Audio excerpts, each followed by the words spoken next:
Á marxen da questón caniza-cañiza, os artigos son os grandes protagonistas da reforma toponímica anunciada pola Xunta e a RAG.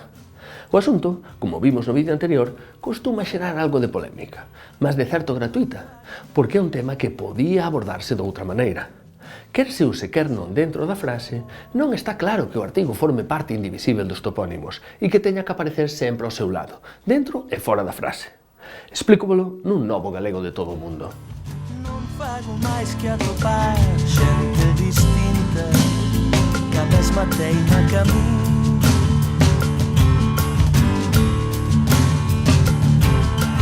Non fago máis que ouvir outras voces que son a mesma voz.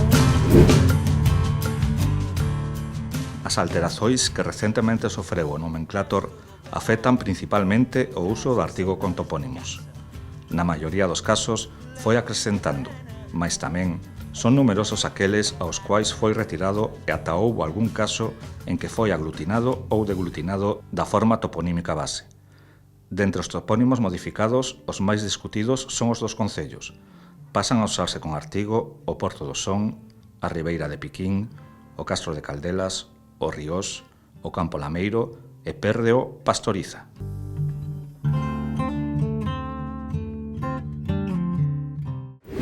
Os artigos son palabras que se usan con nomes, comuns ou propios, mas nen sempre. Así, dicemos vou ao dentista, mas á porta do consultorio non encontraremos o letreiro o dentista, que nos soaría infantil, senón simplemente dentista.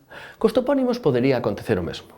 Usamos o artigo dentro dunha orazón, veño do País Vasco, mas depois nun mapa costuma aparecer só País Vasco. Quer dizer, o artigo forma parte da sintaxe, mas non é parte inseparável do topónimo. Ou polo menos era así até que a norma oficial do galego decidiu usar como modelo a gramática castellana, que cola sistemáticamente o artigo topónimo en mayúscula, algo que nesta lingua se xustifica pola pouca frecuencia destes sintagmas, mas para as localidades galegas sería máis lóxico seguir a prescrición portuguesa, que é a máis económica, tendo en conta a abundancia do artigo con topónimos, e aínda tendo en conta que é a máis natural para os galegos, que intuitivamente costumaban retirar o artigo aos topónimos na maioría dos casos cando usaban isoladamente, como aínda se pode verificar en centenas de letreiros colocados por espontáneos para nomear a súa localidade. Moito perto de onde eu vivía, en Santiago, tiñamos o bairro das Casas Novas, así coñecido polos veciños, mas no letreiro da estrada aparecía Casas Novas, e iso non era produto da castellanización, senón simplesmente da interpretación que os falantes costuman facer de que, nese contexto, é lóxico prescindir do artigo, con topónimos ou con cuaisquer outro tipo de palabras. Como debemos entón proceder no galego?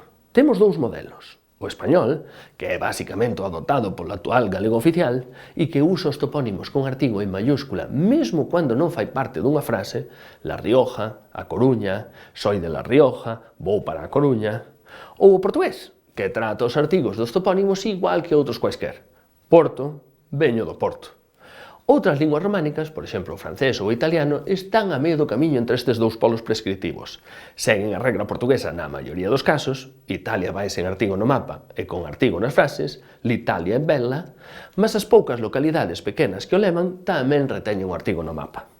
A meu ver, a coordenación coas outras variedades da nosa propia lingua é o camiño máis acertado. Até porque, como xa mostrei, é o proceder natural das persoas cos topónimos que aínda non foran institucionalizados con artigo.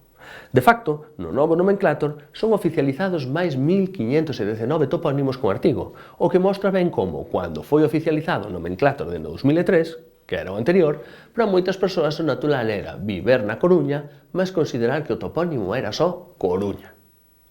Seguindo o criterio do castellano, os nomes das rúas tamén debían comezar a usarse con artigo nas placas, a Rúa Nova, e os nomes persoais, que até a pouco podían usarse con artigo en moitos contextos, debían pasar os billetes de identidade con artigo, o Pedro Souto Vilar.